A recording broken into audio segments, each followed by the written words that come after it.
Então começo por dizer boa tarde a todos. Hoje será então o nosso primeiro evento da Associação He4She da Universidade Católica, com um tema muito importante e um tema muito que nunca é demais falar e comunicar e passar testemunho, que é o tema da violência doméstica, dentro da assim, mais ligado também para a igualdade de género. E então o nosso evento vai então começar com a Sofia Monteiro, que é a presidente da Associação He4She, que nos vai apresentar a associação e o movimento, falar um bocadinho sobre isso, como um contexto e apresentar-nos a nós também ao público, sendo que é o nosso começo também. Então, Sofia, quando estiveres preparada, passo-te a palavra para fazer então a nossa apresentação.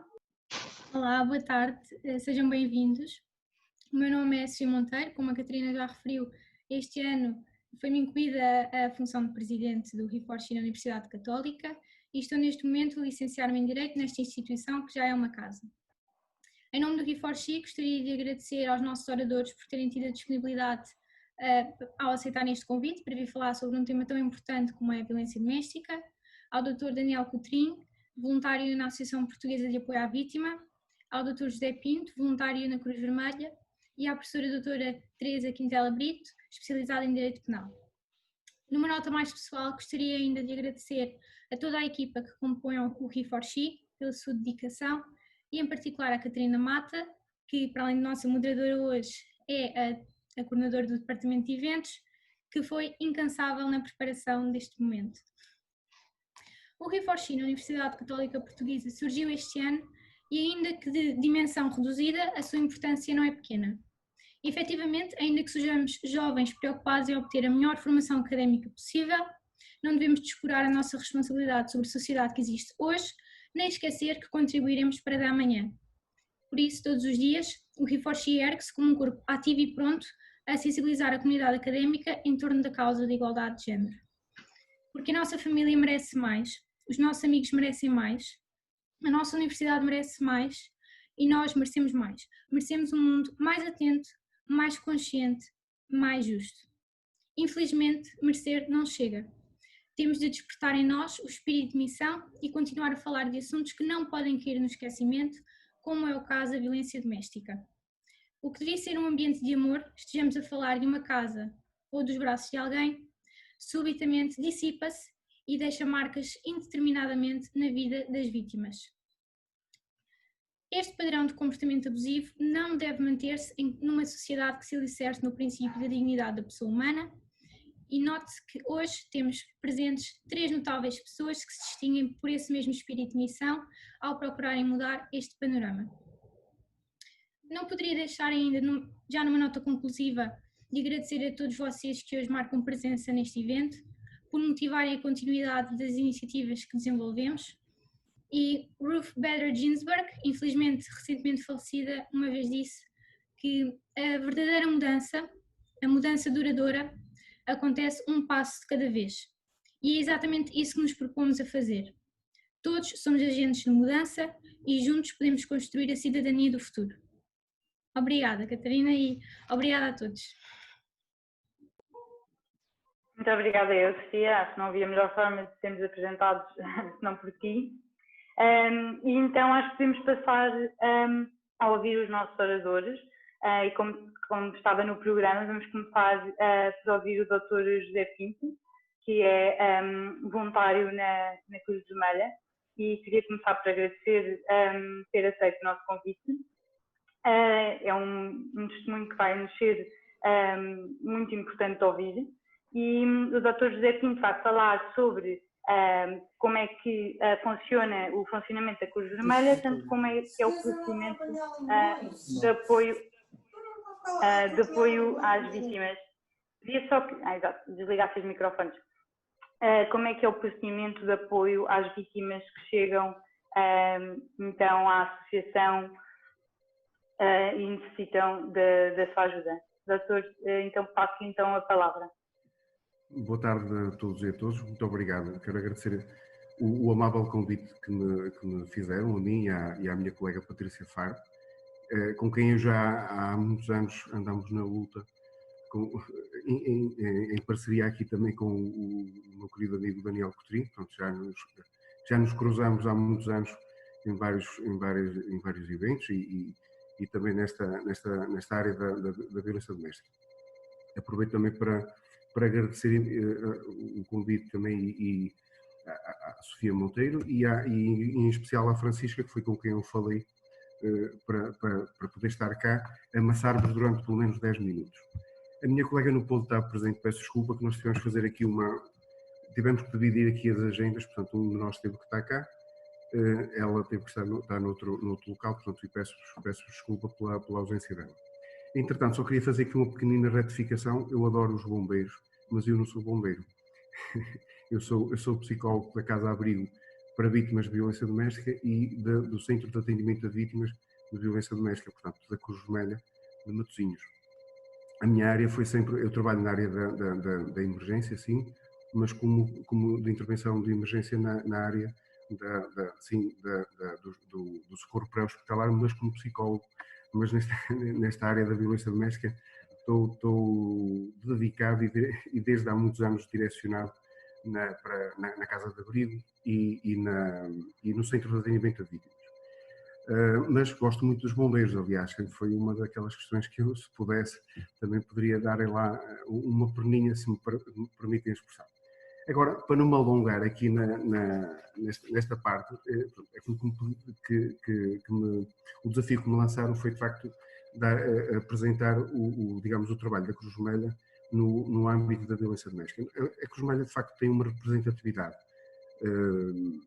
geográfica a nível nacional que favorece a intervenção na área da violência doméstica pelo facto de nós termos cerca de 174 delegações e temos um conjunto de serviços completamente dedicados à violência doméstica.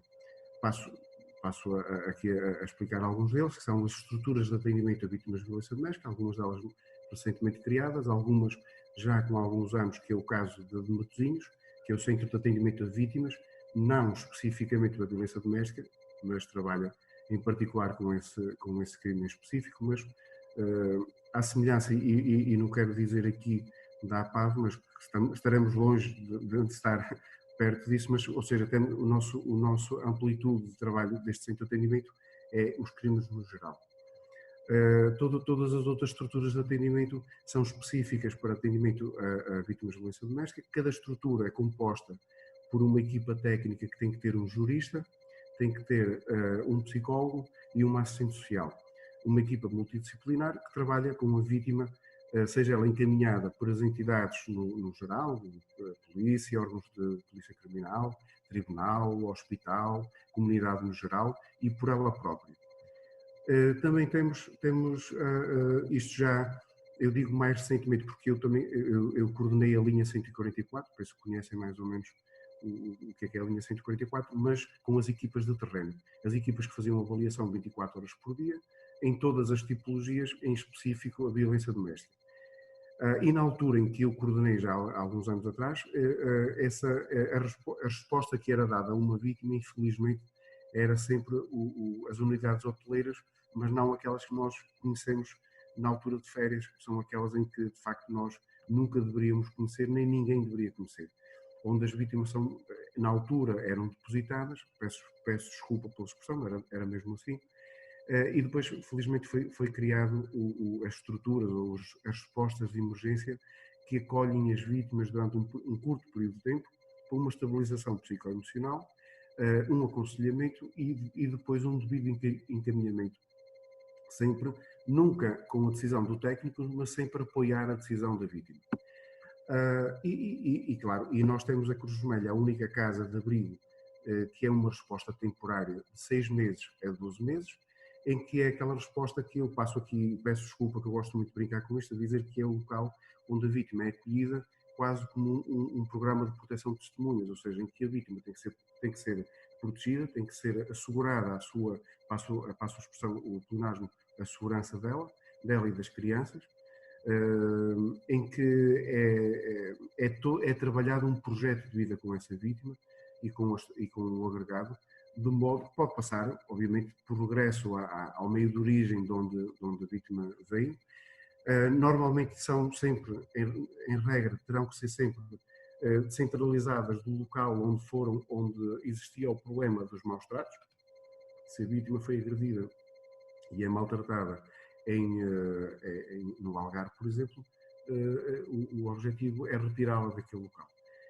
E a Cruz Vermelha tem estas respostas a nível nacional, em que conseguimos expandi-las de norte a sul, algumas delas muito recentes, mas passam sempre por esta linha, e esta linha de intervenção. Todas elas têm que ter, ou de forma voluntária ou de forma contratualizada, um psicólogo, assistente social e um jurista. Sendo que a casa de abrigo tem uma educadora social e o psicólogo e a jurista funciona em regra geral como voluntário. Depois temos também digamos, um serviço, e aí sim são os nossos socorristas que foram especializados,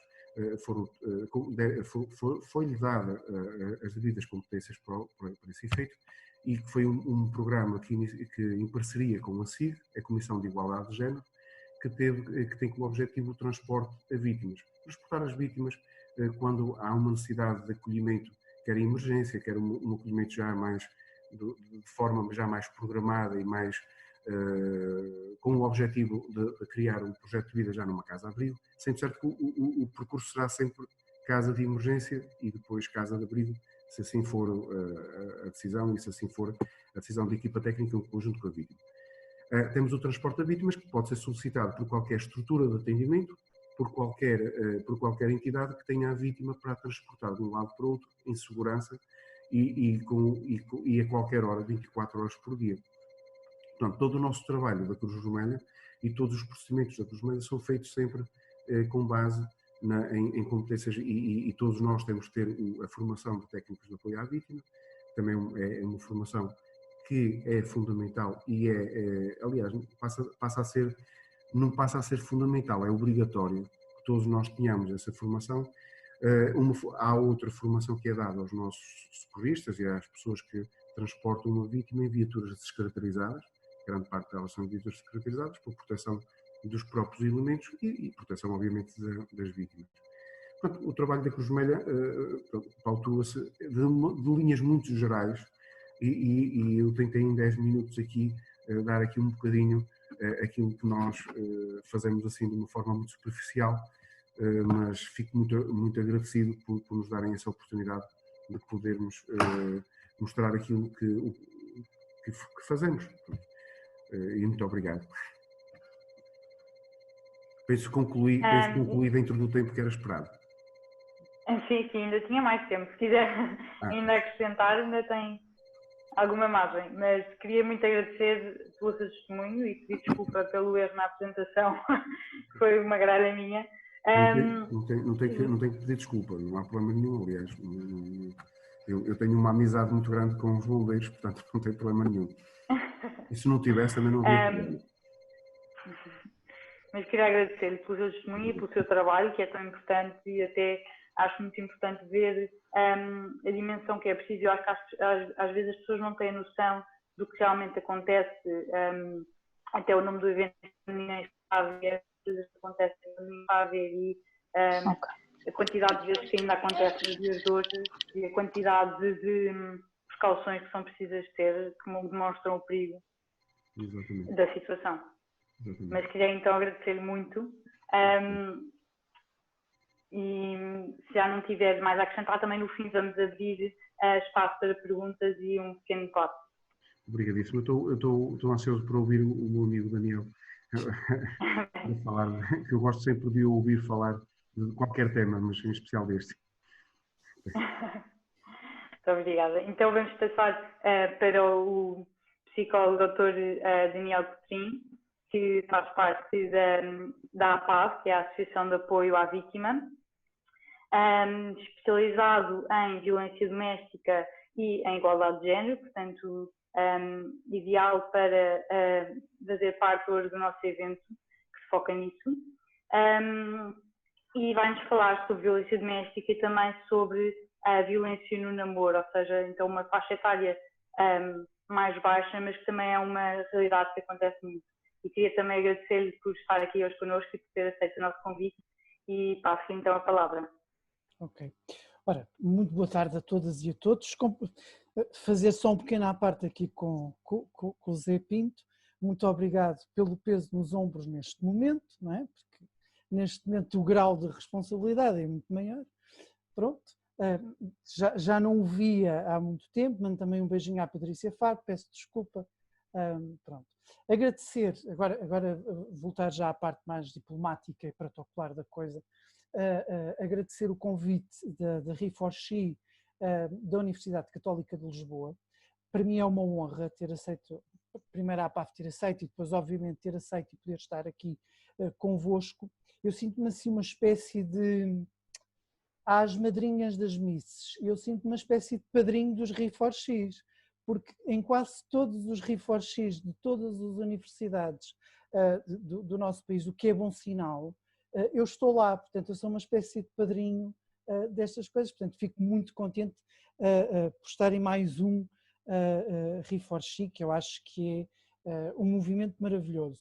Agora o pior é que há poucos Ris e há muitos X, porque o problema, o nome é ReForShe, portanto as Nações Unidas quando criaram com esta ideia, nós em Portugal é que temos a mania do trocadilho e parece que há poucos Ris para este Xi. Ora bem, cumprimentar o resto dos companheiros de painel, também agradecer, cumprimentar todas as pessoas que estão aqui a assistir e compete-me a mim falar de violência no namoro. Ora bem, a violência no namoro não é panágio só das pessoas mais novas, portanto ela acontece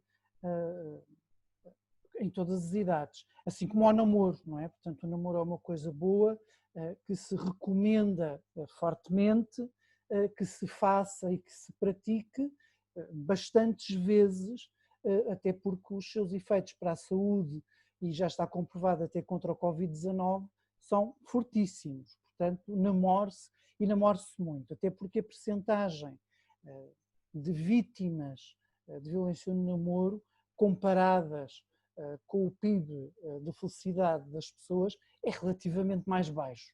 Portanto, não tenhamos medo de namorar. Agora, falando a sério, a violência no namoro é obviamente um problema grave, e é um problema grave desde há muitos anos.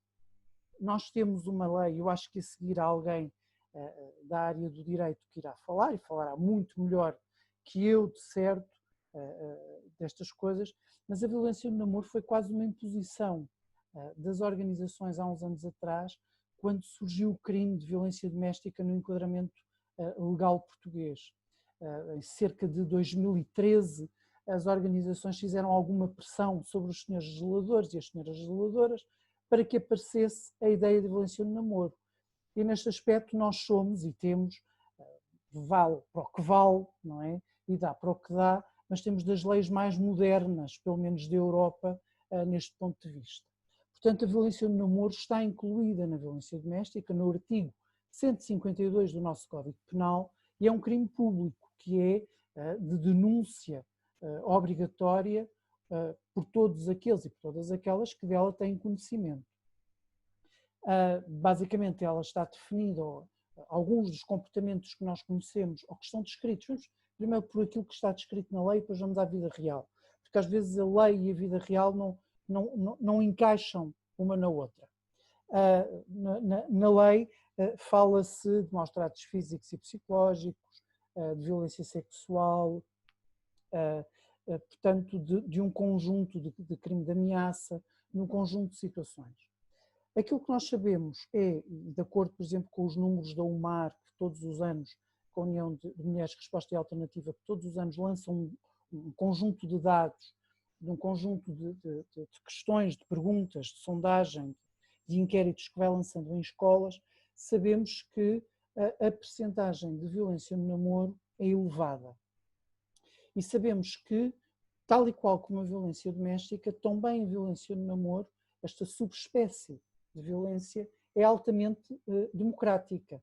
Nós estamos na presença, quando falamos de violência doméstica ou de violência no namoro, estamos na presença do mais democrático dos crimes, porque ele é profundamente transversal. Profundamente transversal.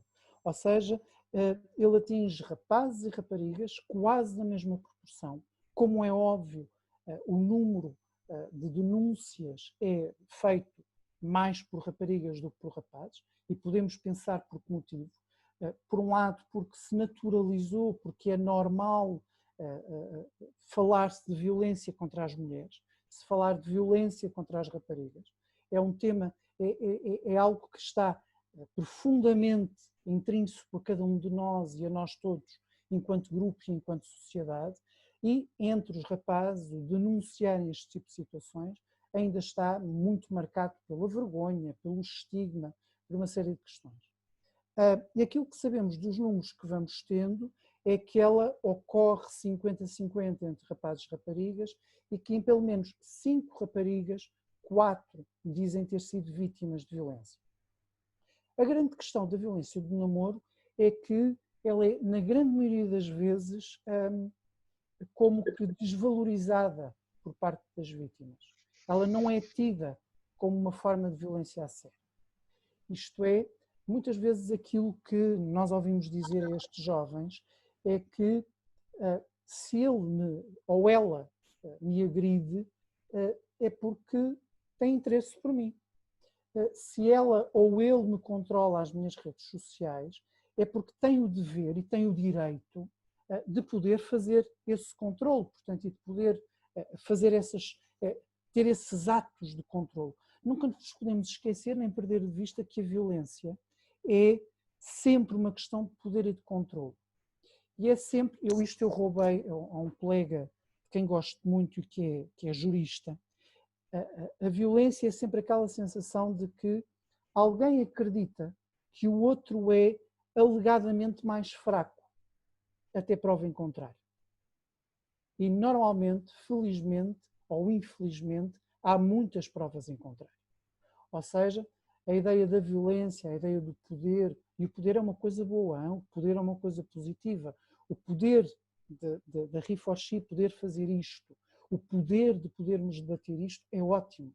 O poder é uma coisa ótima quando é bem manuseado, não é? Quando é bem instrumentalizado pelas pessoas. E aquilo que nós percebemos na violência é que o poder não é bem manuseado, portanto, e cria estes desequilíbrios. Nestas relações de pessoas mais jovens, porque é delas que estamos a falar sobretudo, e estamos a falar de uma faixa etária que vai muitas vezes dos 12 aos 17 anos, ao qual se aplica toda a lei e todo o enquadramento legal português neste tipo de situações, portanto não deixa de ser, e é um crime público, e sim, as pessoas podem fazer queixa, devem fazer denúncia deste tipo de situações, e sim, as pessoas, o agressor ou a agressora, podem ser penalizados por este tipo de crimes. Se me perguntarem se há muitas condenações por situações de violência no namoro, não existem muitas, mas também não existem muitas, infelizmente, no nosso país, em situações de violência doméstica com pessoas adultas, pessoas, portanto, com outras pessoas. A violência do namoro é também, muitas vezes, a antecâmara da violência no contexto da intimidade conjugal. Aquilo que nós sabemos quando falamos com mulheres e com homens adultos que são vítimas de violência doméstica é que a violência já começou no namoro. Muitas vezes aquilo que nós ouvimos é eu tinha uma ideia de que ele era violento porque uma namorada que ele tinha tido me disse que ele tinha batido. Ou então outras situações de que ele era um bocadinho mandão, não é? Portanto, e nós arranjamos sempre aqui formas de ir amenizando. Por outro lado, a violência no namoro, e se estivermos a falar daquela tal faixa etária dos 12 aos 17 anos, e eu quando falo com jovens sobre isto, normalmente tenho um catch numa determinada pergunta que faço e vem aquilo que é o maior terror de quando se é jovem, de quando sei mais ou menos a idade das pessoas que eu vou vendo aparecer aqui sim na janelinha do Zoom, que é o medo enorme da solidão, de se ficar sozinho. Ora, quando nós namoramos, e quando temos entre 12 e 17, 18 anos, os nossos pares, os pares que nós escolhemos para nós, estão dentro do nosso grupo de pares também, são pessoas com as quais nós nos identificamos. São amigos dos nossos amigos ou das nossas amigas, ou são pessoas que conhecemos relativamente bem. E ao denunciarmos e ao falarmos sobre estas situações, aquilo que temos medo que aconteça é que vamos ficar sozinhos, porque vamos cortar o vínculo com o nosso grupo de pertença. Portanto, quando as pessoas mais velhas, tipo aquelas da minha idade, dizem que a violência no namoro não devia de existir e que os miúdos e as miúdas não sabem o que fazem, sabem claramente o que fazem. Têm um terror imenso à solidão. E é por isso que muitas vezes vivem anos cerceados na sua própria liberdade e não fruem a sua liberdade de uma forma verdadeira, porque têm exatamente este pensamento na sua cabeça, este seu medo de ficarem sós.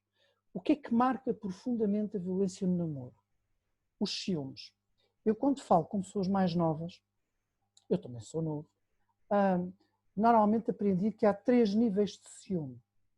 Há o ciúminho, que é um ciúminho, se me permitem, que é bom, que faz parte, eu assisto às pessoas, que faz parte, que é uma espécie de prova de interesse.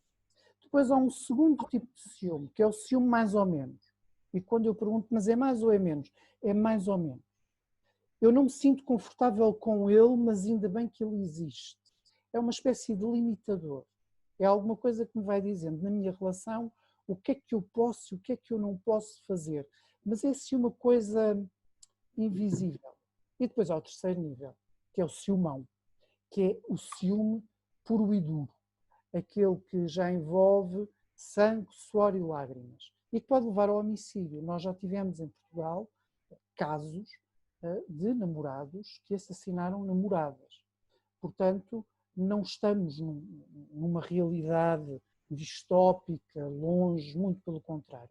Se nós perguntássemos a todas as pessoas que estão aqui nestas janelinhas do Zoom quantas conhecem situações de amigos ou de amigas que vivem ou viveram situações de violência no namoro, a grande maioria de nós respondia que conhecia ou tinha conhecido. Portanto, os ciúmes é uma das variáveis. A outra variável tem muito a ver com o controlo. E hoje é relativamente fácil nós controlarmos uns aos outros. Controlamos através do Instagram, controlamos através... Eu sei, o Facebook é para os velhos, pronto, mas para quem tem o Facebook... Eu tenho uma filha de 14 anos e que me diz os jovens não têm Facebook, o Facebook é dos velhos, mas sobretudo pelo Instagram, ou seja, por estas redes sociais, pelos grupos que se vão fazendo. Uma das coisas que nós, enquanto organização, percebemos durante este período de pandemia, como é óbvio, as pessoas estiveram mais afastadas e os namoros foram muito mais à distância, os crimes associados ao ciberbullying, a exposição de material privado, fotografias, filmes, foi muito maior. Ou seja, de alguma forma, as novas ferramentas de comunicação, que são ótimas, que são excelentes, quem me dera a mim ter hoje 14 anos, não é? Porque no meu tempo, o mais longe que eu ia era ao bairro atrás conhecer pessoas, não é? Ou então no liceu. Hoje em dia as pessoas conhecem pessoas do outro lado do mundo em menos de 5 minutos. E isto é tudo ótimo, desde que nós percebamos o que estamos a fazer. E aquilo que nós percebemos, sobretudo nesta altura, é que todos estes mecanismos de comunicação são mecanismos relativamente fáceis das pessoas se controlarem umas às outras. Houve imensas situações de rapazes e raparigas que viram expostos na internet fotografias, gravações que fizeram, por exemplo, através do próprio Zoom, através do Skype, que permite também a gravação, e que depois são colocadas através de redes como, por exemplo, o WhatsApp. As outras não, o Instagram já não o permite, portanto, tem alguns mecanismos de denúncia rápidos, mas em pequenos grupos este tipo de informações circulou. Catarina, se eu estiver a ser muito aborrecido, faça-me sinal que eu calmo logo, está bem? Não se preocupe, ainda está à vontade. Ora, muito bem. Porquê é que nós ficamos? Porquê é que se fica numa coisa que não é boa? Eu estou a perguntar isto porque é normalmente a pergunta que todos e todas fazemos. que é porque é que se fica? Se é assim tão mau, porque é que se fica? E eu devolvo a pergunta. Quando estamos eu vou dizer uma expressão, a fungar do nariz e alguém nos diz assim, parece-me que estás constipado, agora é complicado fungarmos ou tossirmos, as pessoas fogem de nós, não é? Mas nos tempos normais, se fungamos, se calhar estás constipado, deves ter o nariz entupido. E nós pensamos, não estou absolutamente nada disso, estou bem. 2, 3 dias depois, junta-se a tosse ao fungar. E nós pensamos assim, aquele meu amigo que me disse que eu estava a fungar e que se calhar estava constipado, tinha razão.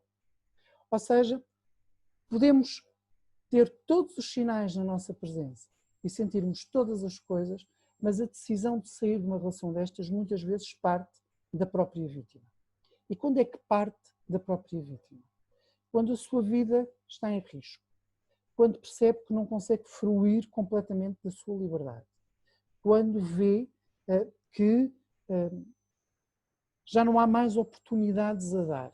E uma das coisas que as vítimas de violência no namoro fazem, rapazes e raparigas, como fazem os adultos, como faz cada um de nós, mesmo em relações ditas normais, é que estamos sempre a dar oportunidades para que o outro mude, para que o outro seja diferente. E nós não nos podemos esquecer que a violência doméstica ou a violência no namoro é um crime, ponto. Não é uma questão cultural, não é uma moda, não é uma questão social. Ela acontece no âmbito de uma dinâmica relacional. Porquê? Porque aquelas duas pessoas têm muitas vezes o mesmo tipo de crenças, acreditam muitas vezes no mesmo tipo de coisas. Um exemplo, se calhar esta rapariga que é vítima e que se vai culpabilizar porque é vítima, porque devia ter feito as coisas diferentes, ela própria acredita que quem manda no mundo são os rapazes. E se calhar este rapaz com quem ela namora acredita que quem manda no mundo são os rapazes. Portanto, passamos para um outro nível, e depois eu já me calo, que é o nível da prevenção. A prevenção é isto que estamos aqui a fazer todos e todas a esta hora, não é? Que é a discutir, a conversar sobre estes assuntos. É fundamental que os temas da violência sejam discutidos cada vez mais cedo. Já não dá aos 12 anos, porque eu aos 12 anos já conheço raparigas que são vítimas de violência sexual, que são vítimas de maus tratos. Tem que ser discutido aos 6 anos de idade. Eu às vezes a brincar, já vou dizendo que na primeira ecografia nós metemos lá assim uma coisinha e dizemos: não podes bater na tua namorada, não podes bater no teu namorado. Ou seja, cada vez mais cedo a lógica da prevenção tem que entrar. A lógica de discutir cidadania, a lógica de discutir igualdade, a lógica de discutir uma coisa fundamental, que é a inteligência emocional. Eu vejo, sem problemas nenhum, eu já me vou calar, Catarina. Eu vejo reality shows, acho interessantes, porque o Zé também é psicólogo, portanto, se eu ou ele nos lembrássemos de fechar 18 pessoas numa casa para vermos como é que elas reagíamos, íamos presos, não é? Porque estávamos a sequestrar pessoas e não se pode fazer isso. A vantagem de nós vermos reality shows é que nós podemos ver as pessoas em ação. E aquilo que nós temos visto é, muitas vezes, as pessoas a falarem sobre assuntos que têm a ver com violência, com sentimentos, com emoções, mas com muita falta de inteligência emocional, isto é, a não perceberem o que é que os outros estão a sentir. Então é muito mais fácil esticarmos o dedo, acusarmos, sermos homofóbicos, sermos racistas, sermos xenófobos, essas coisas todas, ok? E o mesmo se passa na violência doméstica, o mesmo se passa na violência. Portanto, o segredo está em fazer, obviamente, estas coisas, mas em pensarmos que todos e todas aqui, e as outras pessoas todas, todos temos aqui um papel de técnicos de apoio à vítima, de preventores fundamentais deste tipo de situações. Muito obrigado. Até já. Muito obrigada, Dr. Daniel Coutinho. Acho que levantou aqui temas muito relevantes que vão fazer também um nível de ligação com o que vamos ouvir também da professora doutora Teresa Quintela de Brito. Não só o aspecto final do problema, mas também esta realidade que a violência doméstica não só apenas as mulheres e as raparigas são vítimas, mas também os homens, que acho que é um problema que temos todos de falar mais vezes. Muito obrigada então pelo seu testemunho e vamos passar então para a nossa próxima oradora, a professora doutora Teresa Quintela de Brito, que é professora na Faculdade de Direito da Universidade de Lisboa e nos vai falar sobre estereótipos prejudiciais do género no julgamento dos crimes de violência doméstica e as suas consequências para as vítimas. Muito obrigada, professora, por aceitar o nosso convite e passo então a palavra. Muito obrigada, cumprimento a todos, felicito vivamente a organização por esta iniciativa tão louvável e, portanto, é com todo o gosto que aqui me encontro. Cumprimento igualmente os meus colegas de painel, a quem eu gostei imenso de ouvir e reconheci muitas das questões que nos preocupam a nós também no direito.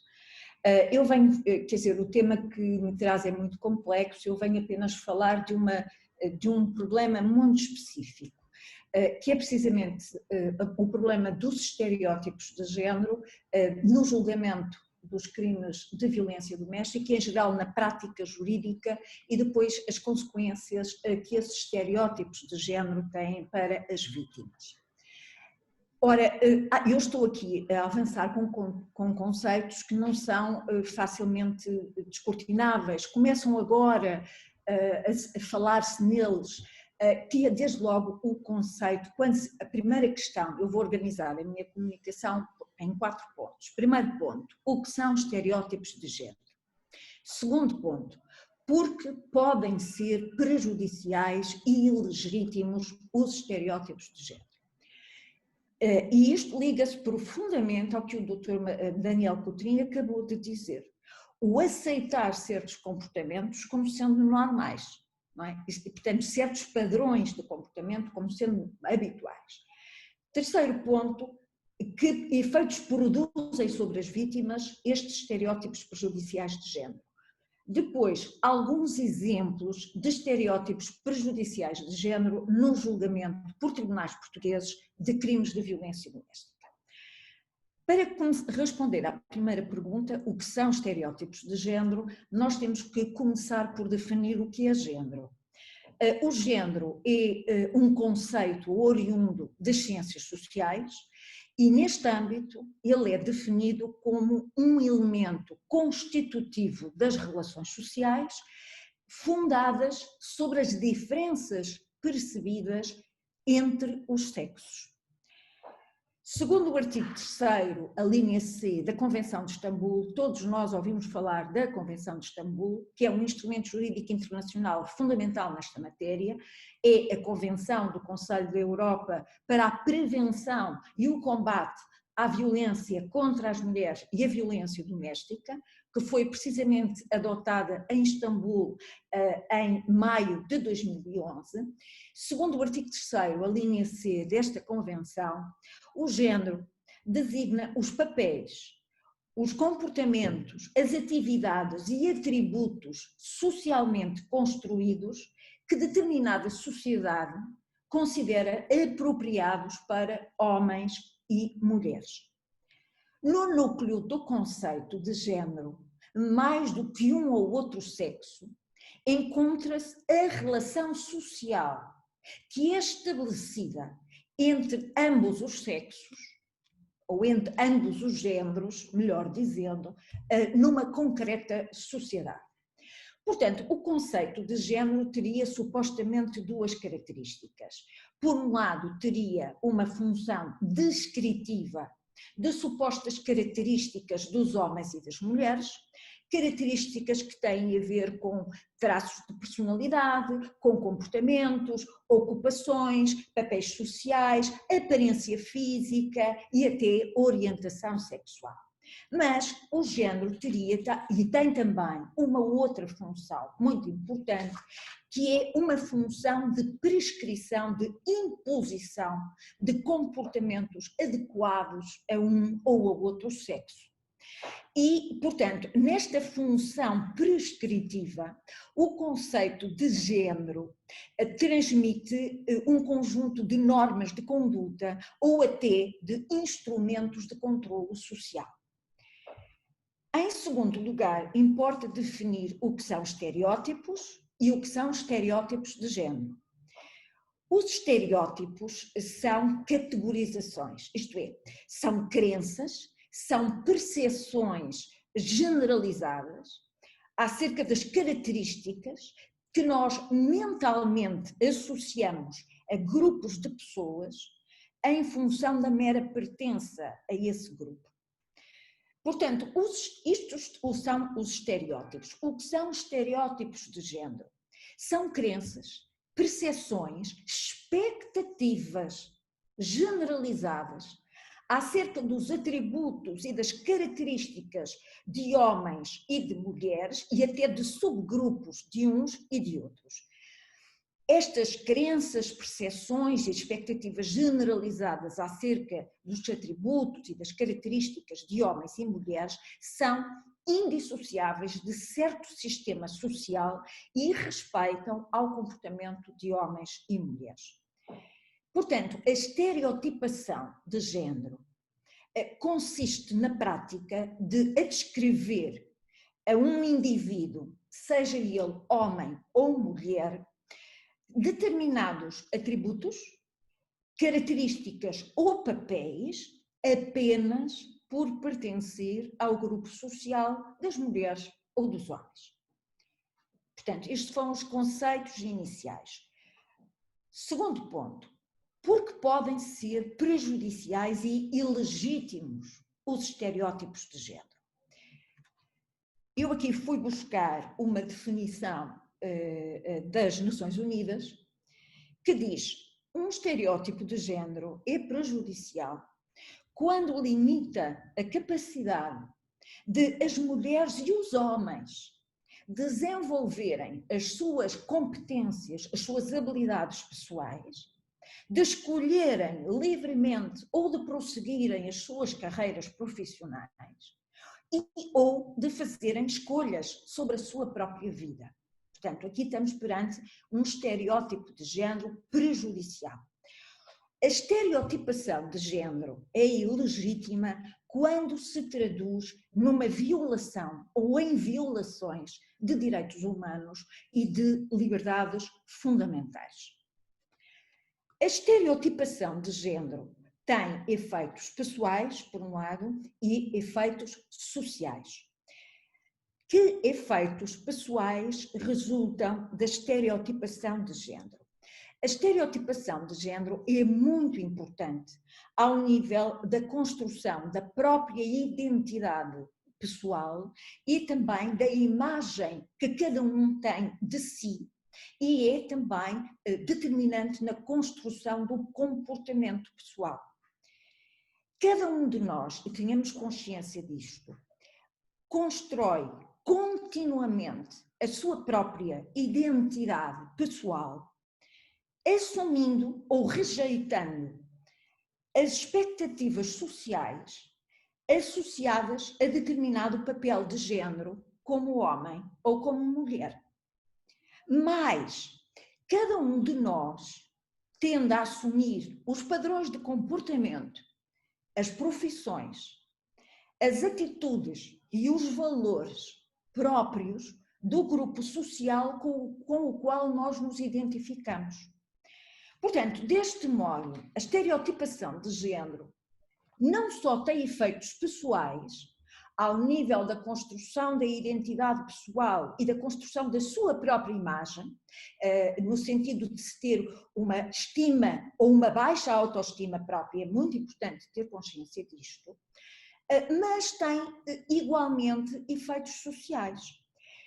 E porquê? Porque se vai repercutir nas respostas emocionais, no comportamento externo e até nas relações sociais dos membros do grupo estereotipado entre si, ou melhor, o facto de eu me assumir como pertencendo a um estereótipo de género feminino vai-me levar a assumir determinados comportamentos e a relacionar-me com membros do meu grupo de determinada maneira e também a relacionar-me de outra maneira e a ter outros comportamentos com membros com outro membro masculino, por exemplo, com o grupo masculino. Mas a estereotipação de géneros produz igualmente respostas emocionais no comportamento humano externo, no comportamento externo e nas relações do estereotipador com o grupo estereotipado. E aqui é que me interessa. Com efeito, os estereótipos geram, como eu disse, expectativas sobre o comportamento e as reações das categorias das pessoas estereotipadas. E, portanto, vão condicionar também o comportamento de quem estereotipa e as respostas emocionais do estereotipador aos comportamentos do estereotipado. Sobretudo, quando o estereotipado é um homem ou uma mulher que se afasta do seu papel social de género como homem ou como mulher. E, portanto, estes efeitos emocionais, relacionais dos estereótipos de género por parte de quem estereotipa vão traduzir-se nos chamados prejuízos e nos comportamentos discriminatórios.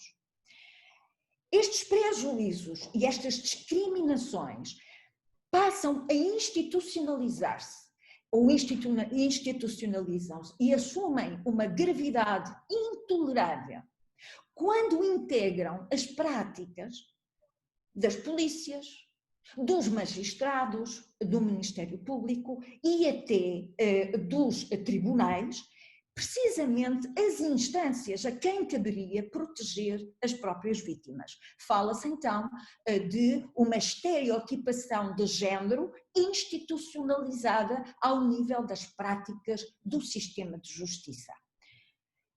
Pois bem, que efeitos é que os estereótipos de género produzem sobre as vítimas dos crimes? Os estereótipos prejudiciais de género geram nos operadores do sistema de justiça as chamadas distorções cognitivas e valorativas. Estas distorções cognitivas e valorativas vão levar à violação da igualdade real de oportunidades entre homens e mulheres e, portanto, à violação de direitos humanos. Porque os estereótipos de género deturpam a avaliação objetiva, justa, jurídico-constitucionalmente imposta e legalmente imposta dos factos e da responsabilidade dos intervenientes no conflito. E conduzem a uma negação de um direito ou de um benefício ou à imposição de um ónus injustificado e injustificado. Os estereótipos prejudiciais de género precisam de ser identificados, denunciados e desconstruídos, porque, como é próprio de todos os desvios cognitivos, os estereótipos de género são invisíveis e inconscientes. São incorporados pelos sujeitos por eles afetados, sendo certo que os sujeitos afetados por estereótipos de género são tanto aqueles que estereotipam como os membros dos grupos estereotipados. Eu dou já um exemplo muito perceptível. Uma das questões que se discute é precisamente se há um julgar na perspectiva feminina que seja diferente de um julgar na perspectiva masculina. E está a chegar-se à conclusão que não há. E porquê? Porque os magistrados, sejam homens ou mulheres, estão sujeitos aos mesmos processos de enculturação e, portanto, assimilam os estereótipos de género que vigoram na sociedade em que se integram. Não é por acaso que muitas das decisões que têm sido proferidas nos nossos tribunais e que têm causado muito brado, são muitas vezes proferidas por juízas mulheres. Eu estou a lembrar-me de 2 casos paradigmáticos, um já antigo, de 2011, e um mais recente, de 2017 ou 2018, agora não tenho presente. O caso de 2011 foi julgado pelo Tribunal da Relação do Porto e foi relatado por uma juíza feminina em que o que estava em causa era um médico psiquiatra que tinha abusado sexualmente de uma doente grávida, tratada por ele já há largos anos, sofrendo de uma depressão no final da gravidez. E em que a juíza do Tribunal da Relação absolveu este médico, aplicando um conhecido estereótipo de género, de que só há violação quando a vítima se confronta fisicamente com o agressor e resiste fisicamente ao agressor. Como esta vítima teve uma atitude passiva, embora fosse subjugada fisicamente pelo homem, mas não se debateu, entendeu-se que não havia o crime de violação. Outro caso muito recente, de que todos nós ouvimos falar, foi o caso de Vila Nova de Gaia, daquela jovem que foi violada por 2 indivíduos que trabalhavam numa discoteca. E que, portanto, como sabem, foi um caso escabroso, porque embriagaram a indivídua, depois violaram-na um e outro, e depois tentaram convencer a rapariga que não se tinha passado nada. Também, relativamente a este caso, a juíza era uma mulher, a juíza, portanto, quem julgou o caso em recurso era uma mulher e, de facto, aplicou aqui uma série de estereótipos de género, como o ambiente de sedução mútua na discoteca, como o consumo de bebidas alcoólicas, porque a rapariga que foi violada já se encontrava ligeiramente embriagada, mas foi completamente alcoolizada pelo funcionário do bar que tratou de alcoolizar ainda mais para a colocar inconsciente e poder então violá-la, e portanto houve aqui uma série de estereótipos de género que levaram de facto a uma série de considerações profundamente desadequadas sobre este caso, de uma enorme gravidade. Portanto, os estereótipos prejudiciais de género, eu sei que me estou a alongar, peço desculpa, mas já não me falta muito. Os estereótipos prejudiciais de género, como estão a perceber pelos casos que eu relatei, conduzem facilmente a uma alteração de papéis no processo penal. O agressor é convertido em vítima ou quase vítima desculpável, e a vítima é apresentada como a verdadeira responsável pelo conflito e pelos acontecimentos. Tudo isto vai traduzir-se naquilo que se chama a vitimização secundária da vítima. E esta vitimização secundária é efetiva. E porquê?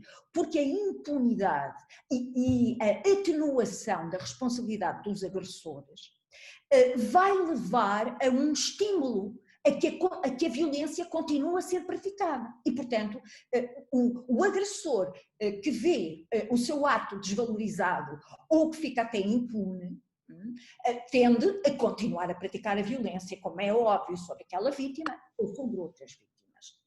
Mas há também um outro problema de vitimação secundária, mas agora na forma simbólica. E porquê? Porque quando são utilizados, imaginem como estas mulheres se sentiram perante decisões judiciais como estas. Elas sentem-se desconsideradas nos seus relatos, desconsideradas nas suas necessidades reais, sentem-se desprotegidas, humilhadas, cheias de sentimentos de vergonha. E ao mesmo tempo, isto é que é mais grave ainda, é-lhes negada a proteção, são-lhes negados direitos fundamentais, é-lhes negado o acesso ao direito e aos tribunais. Exemplos de estereótipos de género, estereótipos prejudiciais de género no julgamento de crimes de violência doméstica. A minha colega Inês Ferreira Leite tem também trabalhado sobre este problema. E ela tem-se dedicado também à identificação e desconstrução de estereótipos prejudiciais de género presentes nos julgamentos da chamada criminalidade de género. A criminalidade de género é muito ampla, mas inclui, por exemplo, os crimes sexuais, inclui a violência doméstica e inclui também o homicídio em contexto de intimidade. E, portanto, citando, por exemplo, a tipologia apresentada pela professora Inês Ferreira Leite, ela identifica como principais reflexos, e são não só reflexos, mas como novas fontes de estereótipos de género, na abordagem judicial da violência doméstica, as seguintes situações.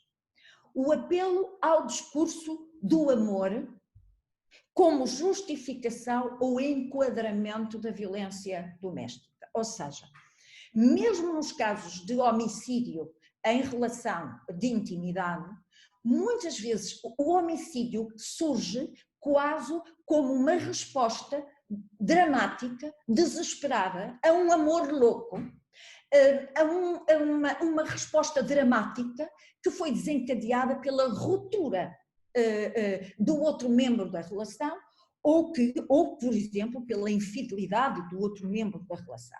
Portanto, o apelo ao discurso do amor louco, do amor desesperado, como justificação e enquadramento da violência de género. Depois, a referência à violação dos deveres conjugais, especificamente na forma da recusa de sexo.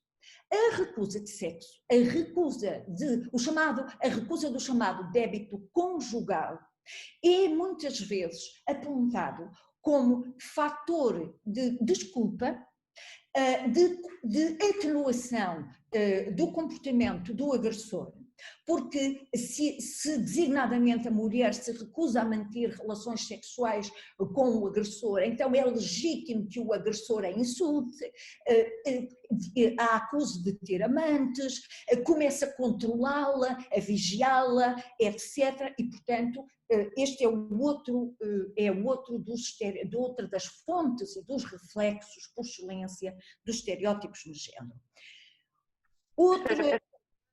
Sim. Minutos só para depois conseguirmos ainda ter espaço para debate. Eu vou já terminar. Portanto, outra fonte de estereótipos de género é a crença de que a violência doméstica é sempre a consequência de uma falha ou de um erro a dois na relação, ou que é o fruto de um conflito interpessoal no qual têm responsabilidade ambos. E depois há aqui uma incapacidade de ver o agressor como fonte verdadeira de riscos, de perigos de reincidência, não só para com aquela vítima, mas também para com outras vítimas. Depois, o último estereótipo de género tem a ver com a convicção de que um agressor sexual ou um agressor doméstico pode ainda assim ser um bom pai, ser uma boa mãe, ser um bom trabalhador. Ou seja, vai-se buscar âmbitos de socialização que não têm nada a ver com a criminalidade em causa, para dizer que aquela pessoa não tem especiais necessidades de prevenção especial da reincidência e, portanto, desvaloriza-se o crime e as necessidades e, portanto, vai-se permitir a reincidência. E por aqui me quedo. Eu sei que é meu cariz, mas eu queria trazer mais ou menos estas ideias para debatermos. Muito obrigada pela vossa atenção. Muito obrigada a nós. Acho que nos deu aqui, acho que a forma melhor de lidar com estes assuntos é informar e educar com o máximo de pessoas possível, e acho que nos deu imensa informação muito valiosa, explicando as bases do problema, e acho que eu por mim ficava a ouvir ainda mais uma hora se fosse necessário, mas queria então abrir aqui, agradeço imenso então, e queria abrir então espaço para perguntas. Como as perguntas são feitas, eu propunha, há aqui uma hipótese de clicar nos participantes, levantar a mão, pôr a mão no ar, e assim seria a forma mais fácil de organizar as perguntas, podem ser dirigidas a todo o painel ou a um orador em específico, e caso não tenham a possibilidade de ligar o microfone ou não queiram, podem também escrever cá em baixo a pergunta e eu posso lê-la em voz alta. E já temos uma pergunta, então, da Francisca Almeida. Francisca. Olá, boa noite a todos. Obrigada, antes de mais, pela presença de todos. Eu queria fazer uma questão, acho que não posso dizer que seja uma questão, mas mais um esclarecimento um bocadinho direcionado para o Dr. José, no sentido em que foi referido a existência de uma linha 144. Eu não sei até que ponto é que toda a gente neste painel tem conhecimento daquilo que é a linha 144 e o que é que a linha 144 oferece então às vítimas, tanto de violência doméstica como de outro tipo de violência qualquer, e acho que é bastante importante para perceber tanto o trabalho da Cruz Vermelha em si, como o trabalho que é desenvolvido por todas as pessoas que apoiam as vítimas de violência doméstica, neste caso.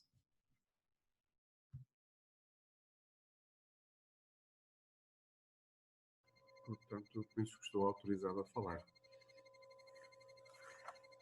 Sim, peço desculpa, como é que está? Obrigado. Relativamente à linha 144, já há alguns anos, há mais ou menos cerca de 10 anos, foi feito um protocolo entre a Segurança Social e a Cruz Vermelha, na qual a Cruz Vermelha tornou-se parceira da Segurança Social com as equipas no terreno. Assim, de uma forma muito sucinta, a linha 144 funciona em 3 níveis, digamos assim. Quando nós ligamos para a linha 144, à semelhança do 112, há uma equipa que faz uma pequena triagem daquilo que são das situações que poderão ser de emergência social ou de outro tipo de emergência. Sendo de emergência social, há uma equipa que está sediada em Lisboa, que aí sim faz um pré-diagnóstico e, de acordo com o distrito onde a situação acontece, era encaminhada para a equipa de terreno. Portanto, maioritariamente as situações eram de violência doméstica, algumas muito graves, em que tinha acontecido um episódio grave de maus tratos. As tipologias eram várias, estamos a falar de abuso sexual a menores, de retiradas de menores, de situações de perda de autonomia, abandono dos idosos. Portanto, eu em particular associa muitas situações, principalmente próximas do Natal, em que os idosos eram abandonados junto dos hospitais, junto das GNRs ou PSPs, e portanto, e depois teria que haver uma resposta imediata e de emergência a essas situações, em que maioritariamente delas eram encaminhadas e integradas em instituições de uma forma temporária, com um período de 72 horas para encontrar uma solução também temporária, mas mais prolongada um bocadinho no tempo, e encaminhada para um conjunto de técnicos especializados. Portanto, a linha funcionou assim durante alguns anos, em que a Cruz Vermelha coordenou as equipas nos 18 distritos do país. Cada distrito tinha um conjunto de equipas devidamente especializadas para atuar nas várias tipologias de emergência social. Depois, decidiu-se, portanto, a Segurança Social decidiu ter aqui um objetivo, destinar aqui um objetivo diferente à linha 144, em que essas mesmas equipas deixaram de existir, e a linha funciona também com a ajuda da Cruz Vermelha, mas nos transportes a vítimas de violência doméstica. Aí sim, só destinada para as vítimas de violência doméstica. Por exemplo, imaginemos uma situação às 2 da manhã, 1 da manhã, às 4 da tarde, 3 da tarde, em que os serviços ou não estão a funcionar ou não têm disponibilidade para poder fazer o transporte da vítima da esquadra da PSP ou de uma estrutura de atendimento a vítimas. Ela é feita por uma resposta que foi encontrada pela equipa que está em Lisboa, que a denominação da equipa é a Equipa Central de Emergência. Portanto, a Cruz Vermelha teve um papel, a meu ver, fundamental nessa intervenção e no trabalho que fez na linha 144, quer pelos princípios, quer pela missão da própria Cruz Vermelha, em que conseguiu fazer aqui uma digamos assim, um casamento perfeito com aquilo que seria a emergência social e que será a emergência social no trabalho, quer das vítimas de violência doméstica, quer com as outras tipologias que estão inerentes à emergência social. Muito obrigada. E uma questão da Andreia. Andreia. Obrigada. Eu tenho uma dúvida, não é bem uma dúvida, não sei, acho que se calhar várias pessoas da minha idade já passaram por isto. Eu tive neste momento, ex-casal de amigos, que na altura em que estavam a namorar, ao final de alguns meses de namoros, eu nem era a amiga mais próxima de nenhum deles, mas naquela situação, como era a mais imparcial, acabei por ser puxada para a confusão, para tentar ajudar. E eu cheguei ao ponto em que tinha duas pessoas a dizer-me ele fez-me isto e ela fez-me isto, e eu, como amiga e como pessoa fora da relação, quis tentar, porque pediram para eu intervir e perceber quem é que estava melhor, tentar ajudar a relação a voltar a ser saudável. E eu cheguei ao ponto em que eu não conseguia perceber se havia duas pessoas que eram vítimas de violência doméstica, em que havia só uma. Como é que nós, adolescentes hoje em dia, porque nós temos um bocadinho medo, porque de repente fazer uma queixa na polícia, quando nunca se viu uma nódoa negra, quando nunca se viu nada ao vivo, é uma coisa assim um bocadinho, parece que estamos a dar um passo muito grande para aquilo que nos disseram, em que nós também não queremos achar que alguém é mentiroso, e se calhar está a exagerar. A minha, se calhar está-se a tornar muito confuso, mas a minha pergunta é como é que nós conseguimos perceber quem é que diz a verdade hoje em dia e como é que nós podemos intervir e perceber qual é que é realmente o nível, se realmente alguma coisa está a acontecer, se devemos levar à polícia, se devemos realmente fazer uma queixa, se devemos realmente apontar um dedo e tentar resolver a situação. Não sei se a minha dúvida foi muito esclarecedora, mas era mais ou menos, a minha preocupação é como é que nós, que vemos relações à nossa volta, mas nunca vimos realmente as consequências, apenas alguém nos contou, na primeira pessoa, como é que nós podemos ajudar? Não sei se a dúvida é mais ligada para alguém em específico ou para todo o painel. Não sei quem quiser responder, não sei, está em aberto. O Dr. Daniel Coutrinho já está aqui, pronto para dar a tua para ajudar. Eu acho que é uma dúvida completamente natural. Agora é assim, vamos já por partes. Nem eu, que trabalho nisto há 15 dias, a mentira, há 20 anos, estou preocupado com a verdade ou com a mentira. Esse papel compete aqui a última companheira que falou em representação do direito. É a justiça que tem que decidir que se faça justiça, que por meios de investigação, de prova, de tudo isto, decida ou defina o que é a verdade e a mentira com base num conjunto de procedimentos que eles têm, que nós sabemos quais são, que existe. A nós não nos compete perceber se é verdade ou se é mentira, certo? Numa situação dessas que fala, mais do que tentarmos, porque foi apanhada num furacão, não é? Pronto. Depois vai de um lado, vai para o outro, vai de um outro, vai para o outro. Aqui o meu conselho é sempre muito simples. Dê a estas pessoas, façam chegar às pessoas que vocês conhecem o contacto de uma organização. São os melhores. Ou então vocês mesmos recorram à ajuda de uma organização. Perguntem-nos o que é que eu posso fazer, não é? O que é que nós podemos fazer?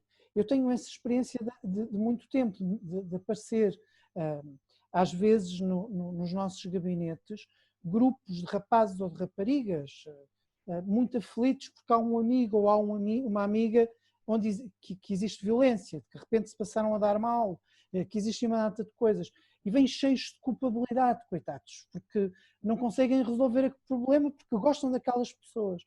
Então peçam ajuda. Às vezes eu quando não sei também peço ajuda. Portanto, é o mais fácil, porque ficamos nós embrulhados, não é? Pois nós, como somos amigos ou conhecemos, temos medo de fazer a geneira, temos medo de meter o pé na poça e de não fazer muito bem as coisas. Portanto, não há verdades nem há mentiras nestas coisas, há só um processo ou de empatia ou de escuta ativa e de nós também pedirmos ajuda e de ver o que é que os outros nos podem fazer e sensibilizar para. Eu acho que aqui é o mais fácil e é o mais simples. Muito obrigada. Muito obrigada. Muito obrigada. A professora Tintaduri também ligou o microfone. Tem alguma parte a adicionar a esta questão? É uma questão, eu acho que essa questão é pertinentíssima. Eu não sei se compreendi completamente o que o Sr. Daniel Coutrinho estava a querer dizer. Portanto, aconselha os jovens que se veem apanhados no meio do furacão, mas que não estão envolvidos na relação, a procurar apoio, a procurar informação e estratégias para lidar com essa situação junto de instituições especializadas nesse tipo de apoio, mas talvez fosse também importante tentar levar o próprio casal desavindo para que eles tentem também perceber o que se passa dentro da sua relação. Agora, quando há, de facto, sinais, quando nós vemos um casal que conhecemos com agressões, aliás, isso é um fenómeno que infelizmente é muito frequente, é o problema das agressões recíprocas, porque, e muitas vezes, só buscando aqui um bocadinho a brasa à minha sardinha, às vezes aquela mulher que reage aos ataques de que é vítima e que, portanto, não toma uma atitude de submissão perante as agressões, é muitas vezes desvalorizada quando há uma queixa por violência doméstica. Ou seja, o facto de ela nem sempre tomar uma posição passiva perante os ataques é muitas vezes usada contra ela para dizer que afinal não há violência porque ela reagia, ou ela reagia uma vez ou outra, ou porque ela até era uma pessoa muito ativa e muito independente e muito autónoma, esquecendo-se aqui de uma coisa, e o Sr. Daniel Coutrinho chamou a atenção para outra coisa. A violência doméstica ou a violência de género é um crime muito democrático. Atinge todos os géneros e todas as classes sociais. Ou seja, nós não podemos também pensar que a mulher que tem sucesso profissional, que tem autonomia económica ou financeira relativamente ao parceiro, não pode ser vítima de violência doméstica. Este é o outro estereótipo, não é? Portanto, eu diria, quando nós somos testemunhas diretas de agressões, não é? De agressões que podem ser, e atenção, que a agressão não é só necessariamente física, pode ser psicológica, podem ser insultos, acho que não devemos ter problemas em a denunciar junto de quem de direito. Naquelas situações em que nós não temos um conhecimento direto, mas temos um conhecimento indireto, porque um faz queixa e o outro membro do casal faz queixa e é, portanto, uma situação pouco clara, e eu concordo com o Dr.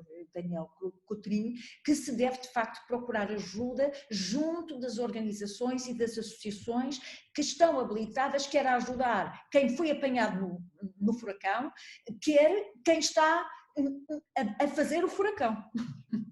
Não sei se eu fui clara. Muito obrigada.